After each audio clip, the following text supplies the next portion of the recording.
wasalimu katika jina la Yesu. Hebu tupungiane basi mkono kwa namna hii. Bwana Yesu asifiwe. Katika ratiba yetu ambao wangepashwa kusimama hapa walikuwa ni watu wa Iowa kwa ajili ya kutumisha neno. Kwa hiyo ni kama vile hawakujiandaa, na ndio maana nimesimama kuziba hii pengo, lakini najua tuko nao hapa. Bwana Yesu asifiwe. Amen. Kwa hiyo tusiulizane maswali na Yeshua vile programu ya Yeshua. Tusome neno letu ambalo tuko nalo kwenye ushirika huu ama kwenye mzunguko huu. Tuko na kichwa cha neno ambacho kinabeba maisha ya mtumishi, maisha katika Ukristo. Luka sura yake ya 7 na mstari wake wa 37. Mtu mmoja tusomee hapo. Luka sura ya 7 mstari wake wa 37 hadi 49. Luka sura ya 7 mstari wa 37 hadi 49. Tunasoma.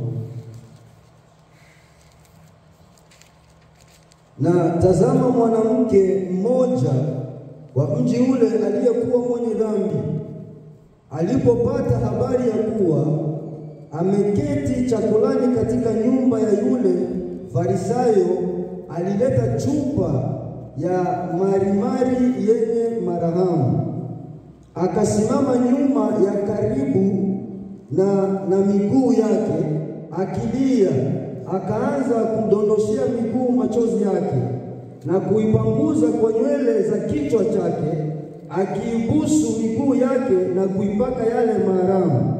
Basi yule Farisayo aliyemwalika alipoona vile, alisema moyoni mwake, mtu huyu kama angekuwa nabii, angemtambua mwanamke huyu amgusaye ni nani, naye ni wa namna gani, ya kwamba ni mwenye dhambi. Yesu akajibu akamwambia Simoni, nina neno nitakalo kukuambia. Akasema, mwalimu, nena. Akasema, mtu mmoja mkopeshaji alikuwa na wadeni wawili, mmoja amwia dinari 500 na wa pili 50. Nao walipokuwa hawana cha kumlipa, aliwasamehe wote wawili. Katika hao wawili ni yupi atakayempenda zaidi? Simoni akajibu akasema, nadhani ni yule ambaye alisamehe nyingi.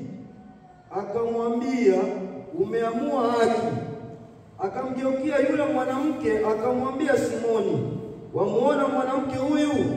Niliingia nyumbani kwako, hukunipa maji kwa miguu yangu, bali huyu amenidondoshea machozi miguu yangu na kuipanguza kwa nywele za kichwa chake. Wewe kunibusu, lakini huyu tangu alipoingia hakuacha kunibusu sana miguu yangu. Hukunipaka kichwa changu mafuta, bali huyu amenipaka maguu yangu marhamu. Kwa ajili ya hayo na kuambia, amesamehewa dhambi zake ambazo ni nyingi, kwa kuwa amependa sana. Lakini amesamehewa kidogo, huyo hupenda kidogo. Kisha alimwambia mwanamke, umesamehewa dhambi zako. Ndipo wale walioketi chakulani pamoja naye walianza kusema mioyoni mwao, ni nani huyu hata asamehe dhambi? Amen. Amen. Bwana Yesu asifiwe.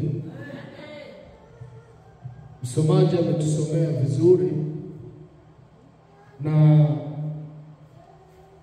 Biblia inaeleza habari ya mwanamke ambaye aliyemwendea Yesu, anaenda kutubu dhambi zake. Na somo letu la mkutano wetu linasema toba igusayo moyo wa Bwana. toba igusayo moyo wa Mungu. Ni ipi toba ambayo ni ya kweli, ambayo inaweza ikamgusa Kristo na akasababisha wewe usamehewe ama kusamehe? Ni ipi toba ya kweli? Jina la Bwana libarikiwe sana. Awe changi upande wote wako kimya. Bwana Yesu asifiwe. Ni ipi toba ya kweli ambayo inahitajika? Huyu mwanamke wakati aliposikia historia ama habari za Yesu, ilibidi amwendee Yesu na akaingia mpaka ndani kabisa ya nyumba, na akawakuta wameketi ndani ya nyumba wanatumia chakula. Na baada ya hapo, yule mwanamke hakwenda mikono mitupu, alienda na mafuta. Ile mafuta ilikuwa ni kwa ajili ya kumpaka Yesu miguuni kwake. Na yawezekana yule mwanamke alijijua ama alijielewa ya kwamba huenda naweza nikadondosha machozi wakati wa kutubu kwangu, wakati wa kujutia dhambi ninazozifanya, huenda machozi yanaweza yakadondoka miguuni pa huyu. Akaenda na chupa la mafuta ili kwamba aweze kumpaka Yesu miguuni kwake, akiashiria ya kwamba iko anatubu katika haki na kweli kabisa litokalo moyoni. Na kweli Biblia imetuambia ya kwamba Yesu alipomuona yule mwanamke akifanya zile ishara, akidondosha machozi na kumpaka ile mafuta miguuni, Yesu alisema neno moja. Alisema wende, dhambi zako zimesamehewa. Bwana Yesu asifiwe sana. Amen, amen, amen. Toba igusayo moyo wa Mungu, toba ambayo inaweza ikafika mbinguni na wewe ukasamehewa na ukabakia ukiwa uko huru. Ni ipi hiyo toba? Bwana Yesu asifiwe sana. Yohana Mbatizaji yako maneno ambayo anaambia Wayahudi, anasema, anawaita ninyi ni uzao wa nyoka. Kwa sababu gani? Kwa sababu ya maasi na kwa sababu ya maovu yao yamekuwa ni mengi mno, ilisababisha mpaka waitwe uzao wa nyoka. Lakini Biblia inasema kwamba kila mtu ambaye ameumbwa, amezaliwa, ni mwana wa Mungu. Lakini cha ajabu tunakuja kuona Yohana naye anaambia Wayahudi kwamba ninyi ni uzao wa nyoka. Ni kwa sababu gani aliwaita vile? Ni kwa sababu ya madhambi zao ambazo walikuwa nazo, walikuwa wanashindwa kutubu. Bwana Yesu asifiwe. Amen. Changi. Niko naenda haraka. Yohana sura ya 5:19. Anasema nini hapa?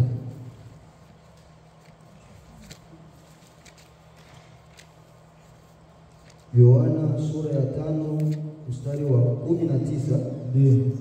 Maandiko yanasema, Yohana sura ya 5 mstari wa 19 inasema, mwana hawezi kutenda neno mwenyewe ila lile ambalo anamuona Baba akilitenda, kwa maana yote ayatendayo yeye ndiyo atendayo mwana vile vile. Amen. Bwana Yesu asifiwe. Amen.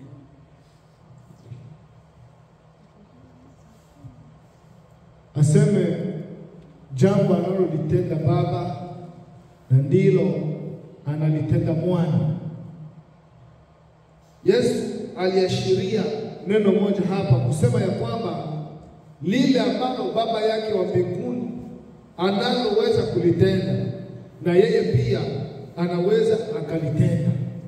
Ikiwa Mungu wa mbinguni anaweza akasamehe dhambi za mwanadamu na kutakasa na mwanadamu kubaki yuko huru, hata Kristo na yeye ana uwezo wa kusamehe mwanadamu na mwanadamu akabaki akiwa yuko huru kabisa. Awe changi wema. Amen, amen. Luka 3:7-9. Luka sura ya 3:7-9. Luka sura ya 3 mstari wa 7-9, maandiko yanasema, ndio, na wote wenye mwili watauona wokovu wa Mungu. Basi aliwaambia makutano ya wale waliomwendea ili awabatize, enyi wazao wa nyoka, ni nani aliyewaonya ninyi kuikimbia hasira itakayokuja? Basi toweni matunda yapatayo na toba, wala msianze kusema mioyoni mwenu, tunaye baba ndiye Abraham. Kwa maana nawaambia ya kwamba katika mawe haya Mungu aweza kuminulia Abrahamu watoto. Na sasa hivi shoka limekwisha kuwekwa kwenye mashina ya miti. Basi kila mti usiozaa matunda mazuri hukatwa na kutupwa motoni. Amen. Amen. Bwana Yesu asifiwe. Mtu mmoja niambie, ni mti gani ambao utakao katwa na kutupwa motoni?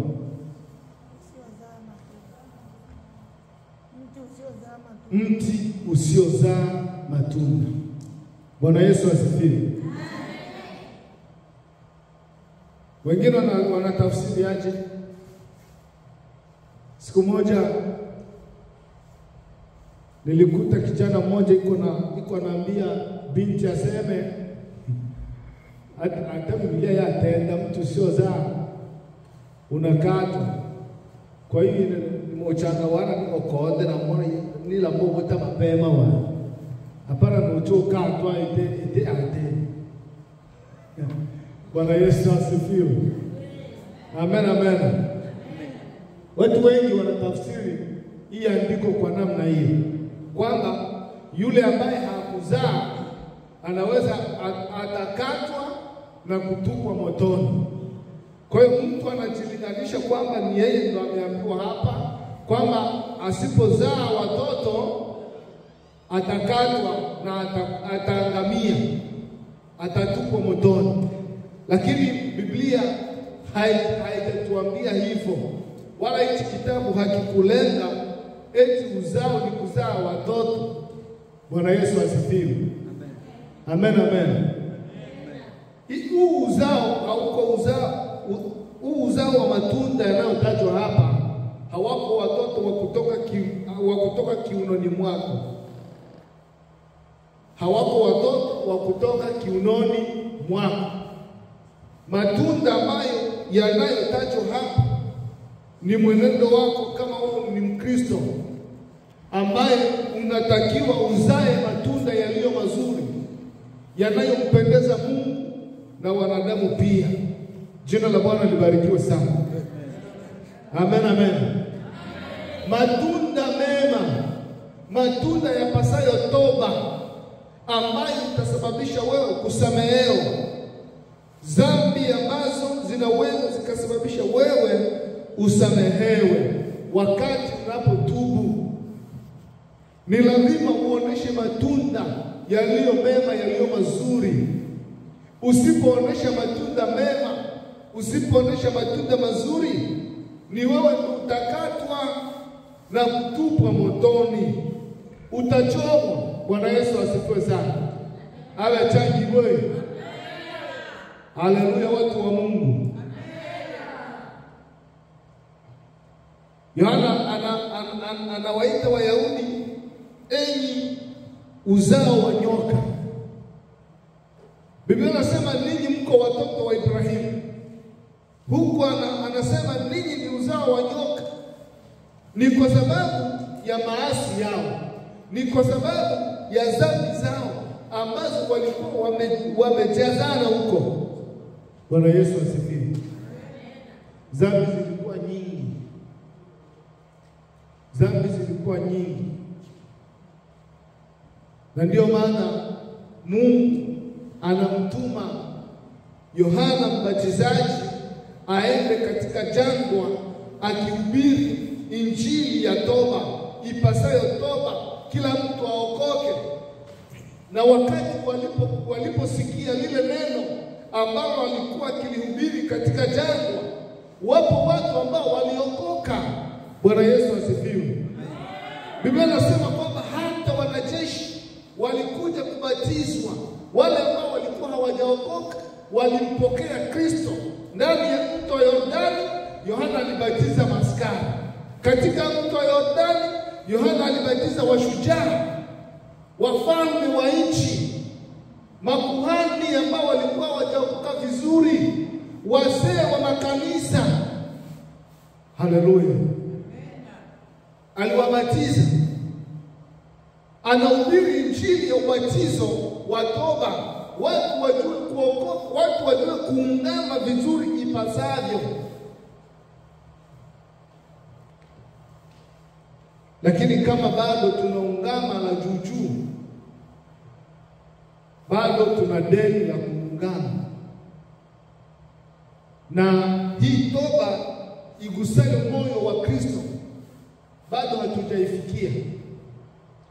Na ndio maana tunataka kuungama leo, lakini kesho tena tunarudilia yale mabaya, kwa sababu ile toba inayopaswa uguse moyo wa Kristo hatujaifikia kikamilifu, kisahihi. Amechangi wewe. Bwana Yesu asifiwe. Leo nasema mimi na mume wangu hatutafarakana tena, lakini baada ya wiki mbili magomvi inaingia. Kwa sababu gani? Hakujakuwa toba inayogusa moyo wa Kristo. Sisi kwa sisi bado tunaneneana maneno ambayo hayako sahihi, bado tunadanganyana. Waombaji tuko tunagombana, waombaji tuko tunasiliana wivu, waombaji tunawekeana masumu, waombaji tuko tunasharatika, waombaji tuko tunalewa ovyo. Takutana mgari ya mwombaji mko machupa, sijui niseme nini, ya mapombe tu. Bado hatujafikia moyo wa toba, ambayo toba inatakiwa iguse, ifike katika moyo wa Kristo, na yeye aseme amina, huyu ameungama, amekuwa huru. Bwana Yesu asifiwe sana. Awe changi wema. Ni lini tutaacha? Ni lini tutaokoka katika haki na kweli? Japo kuwa tunavaa makanzu, lakini bado tunaambatana na dhambi. Ni kweli tuko katika ulimwengu wa dhambi, zinatusumbua, lakini ifikia sehemu ujutie dhambi unayoifanya. Ifikie sehemu umsii Mungu, useme neno moja mbele ya Kristo ili uweze kusamehewa, ili ndiyo toba yako iguse moyo wa Mungu, ni wewe kuungama katika haki na kweli. Jina la Bwana libarikiwe sana. Awe changi.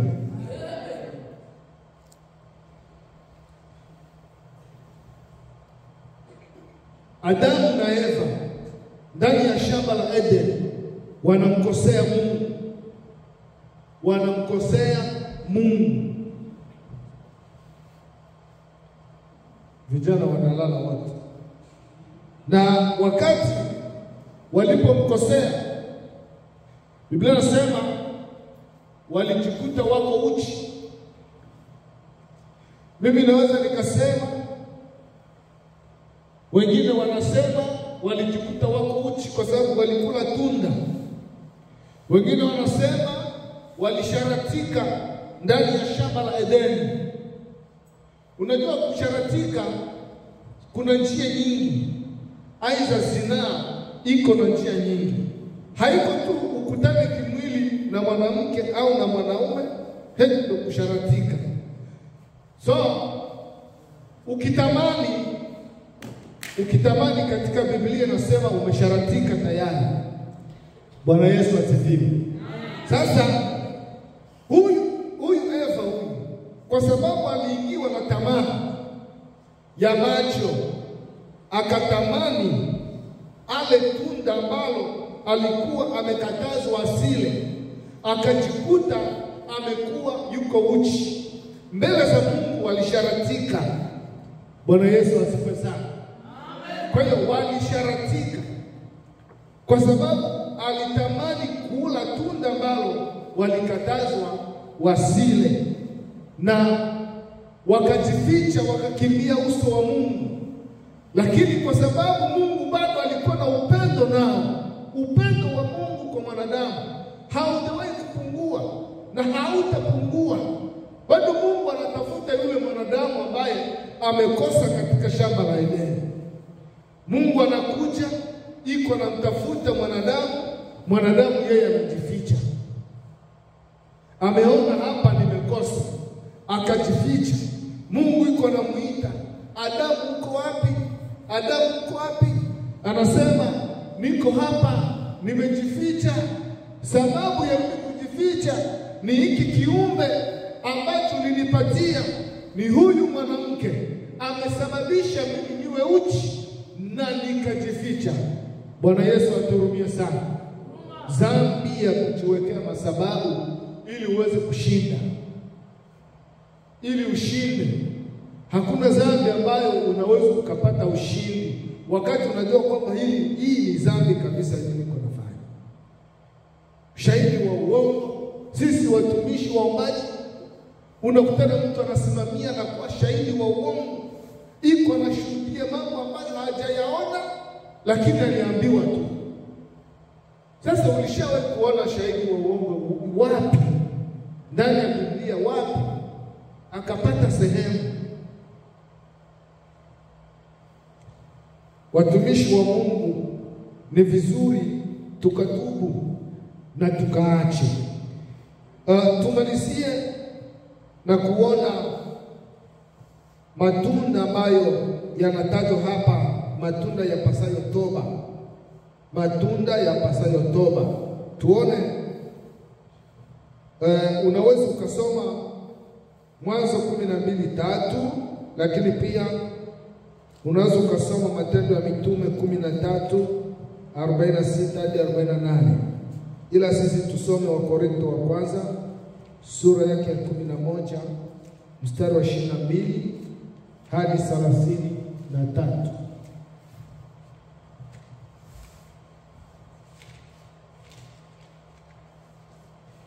Wakorintho wa kwanza 11:22.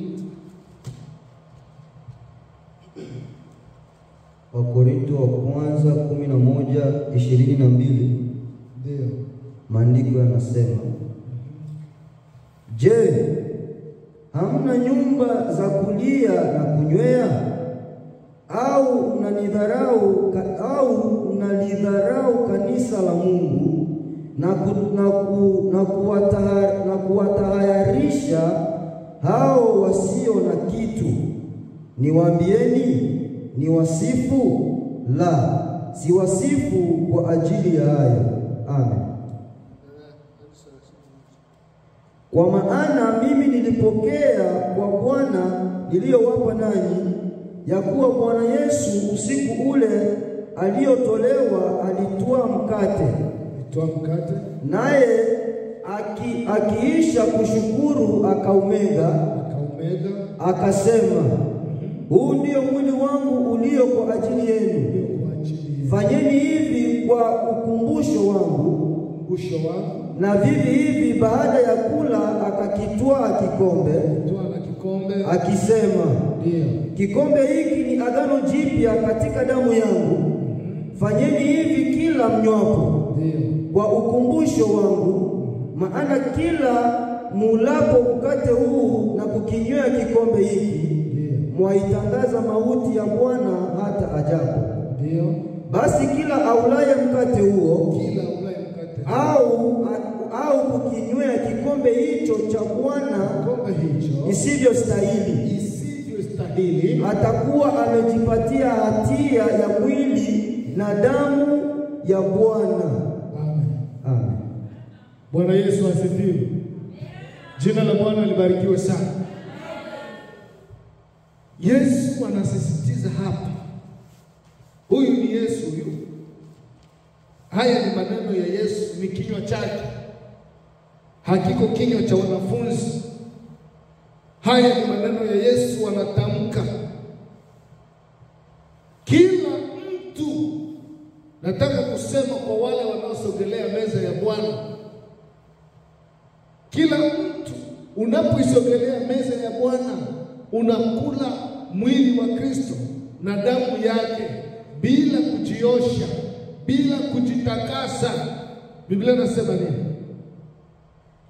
Inasema aje pale? Hanistahili, anasema aje? 30 pale. Angalia 30 inasema, kwa sababu hiyo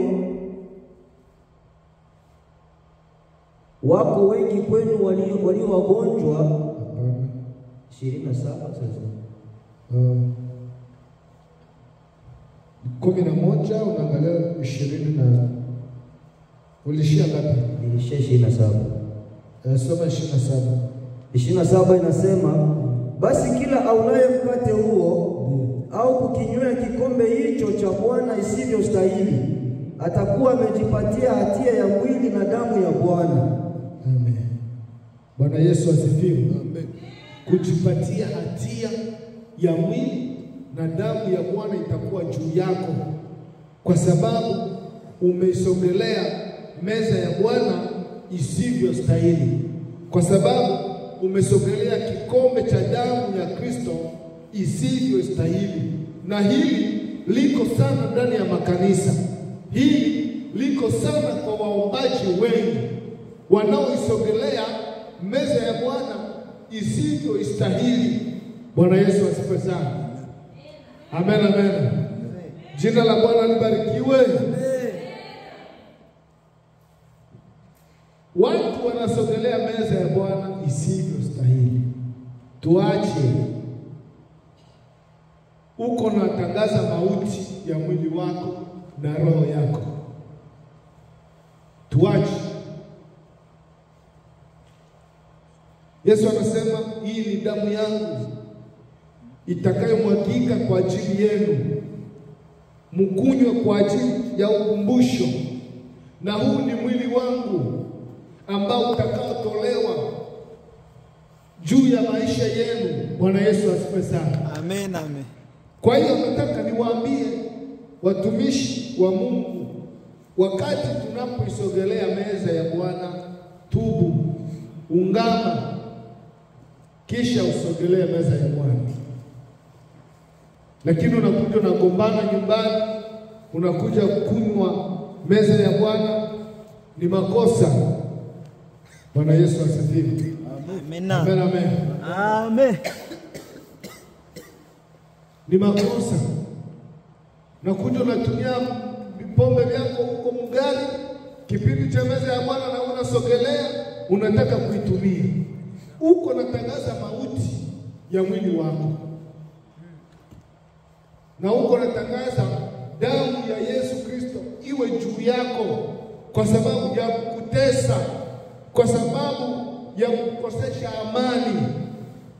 Kwa hiyo toba igusayo moyo wa Mungu ni kujitakasa katika haki na kweli.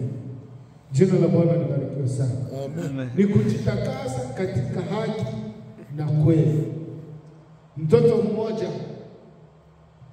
anasema, baba, ninaomba mali zangu niende, ninahangaikia huko na huko, ya kukaa hapa nyumbani imenishinda. Yule baba kwa upendo wa watoto wake akachukua sehemu ya mali akapatia yule mtoto. Lakini Biblia inasema yule mtoto alienda na tangatanga huko, akaenda na tapanya zile mali katika njia nyingi. Yule mtoto mali zilipoisha, mtoto ataenda wapi? Kijana akaanza kuhangaika, ikabidi aanze kula pamoja na nguruwe, wanachangia sahani moja. Lakini kwa yale mateso, mtoto anasema hapana, haiwezi kunistahili mimi kukaa katika maisha haya ya taabu, maisha ya dhambi haya ambayo niko nayo. Ngoja nirudi kwa baba nikamwombe baba yangu msamaha, nione kama atanisamehe. Anachangiwa mama. Amen, amen. Kwa upendo, baba alipomwona yule mtoto anakuja, Biblia inasema kwamba yule baba alimkumbatia mwanae na akampokea. Bwana Yesu asifiwe sana. Kwa hiyo niko nataka kukuambia wewe pamoja bado uko mbali na Kristo, lakini bado kuna nafasi ya wewe kumsogelea Kristo akakupokea tena kama mwana.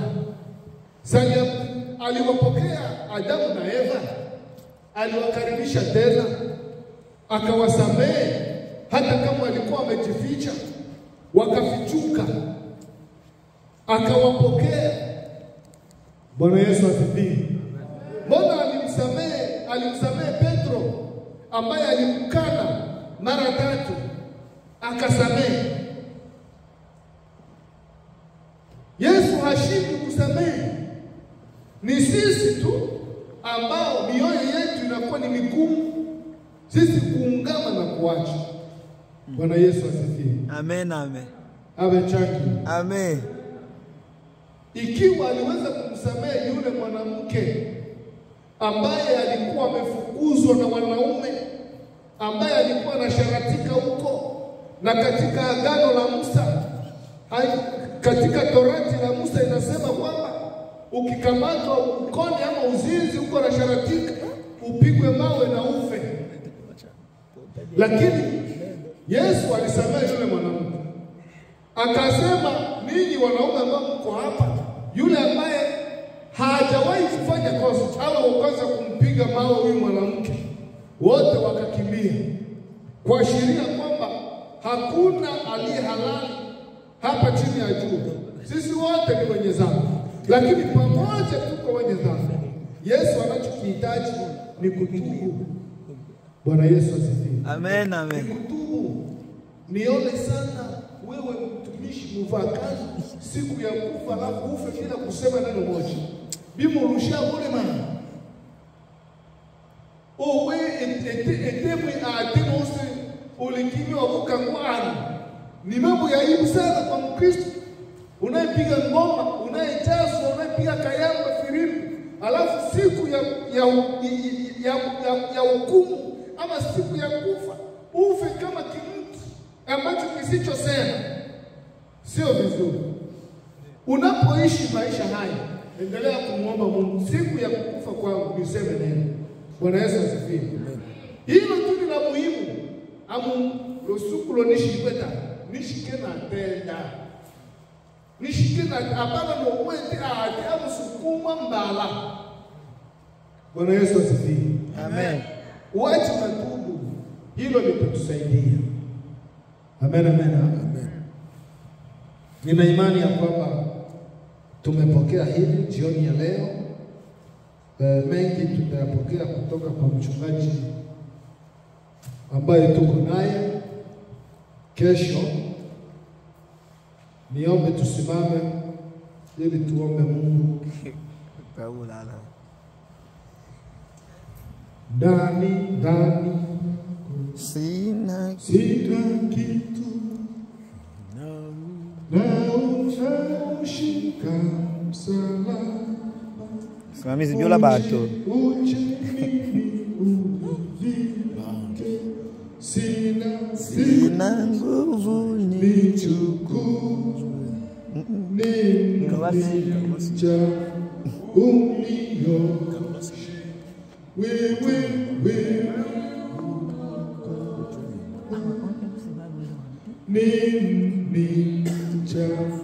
Wewe ninja uniyoshe. Wewe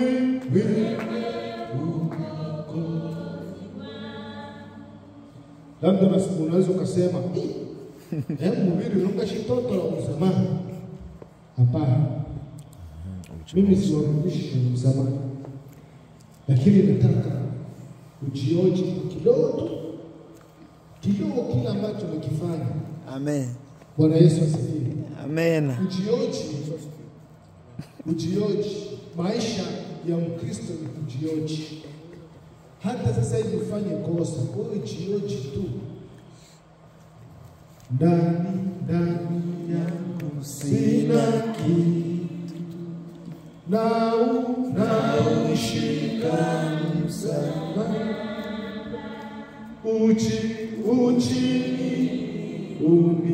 univike, sina nguvu nichukue, ni mchafu unioshe, wewe Mwokozi, ni mchafu unioshe, wewe Mwokozi. Yawezekana wakati unakuja ulitamani rafiki yako aje na wewe, lakini hakukuja. Labda ulikwazika na hilo tu lilikukwaza. Kwa hiyo lazima ujioje. Mwambie Mungu nilikwazika. Labda uliambia wazazi wako wakataka kukatalia ukakwazika. Sema Mungu unisamehe. Kwa maisha yote hata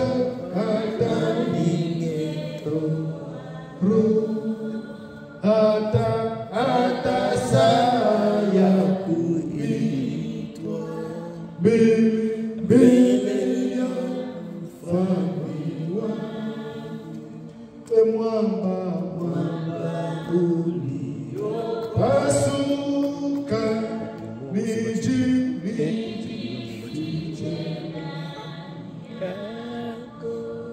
mwamba uliopasuka, nijifiche ndani yako. Mwenyezi Mungu wa zamani zote, Baba uishie mahali pa kuinuka, kwa neema yako tuko mbele za uso wako. Ni kweli sisi ni watenda dhambi, utuoshe, uturumie, ututakase. Tumekuwa wazinzi, tumekuwa wachawi, tumekuwa wadanganyifu, tumekuwa walevi. Mungu wa mbinguni, kubali katika shamba lako. Nisamehe katika yote yasiyokupendeza. Samehe mama, samehe kaka, samehe kijana, samehe uchafu, samehe kila mmoja wetu, ili tuingie katika ibada, ili tukiwa tumetakasika. Papa Mungu wangu, rafiki wangu ni wewe. Naomba Bwana utakase mioyo yetu, kweli uturehemu. Tunapenda kutumikia, lakini shetani anatutumikisha katika njia za kutaka kukuasi wewe Bwana. Tunakupenda Kristo, tunakupenda Yesu. Uturehemu, utuoshe kama Daudi alivyosema, Mungu unirehemu sawasawa na fadhili zako, kiasi cha wingi wa rehema uyavute makosa yangu. Nimejua makosa yangu na dhambi zangu mbele yangu daima. Nimekutenda makosa mbele zako. Mungu, Daudi anatubu na kuungama. Na sisi tunaomba uturehemu. Tunatubu na kuungama mbele zako. Tutuoshe, ututakase Bwana, katika jina la Yesu Kristo, aliye mwamba na mwokozi wa maisha yetu. Amen. Amen. Amen. Amen. Na Mungu atubariki. Amen.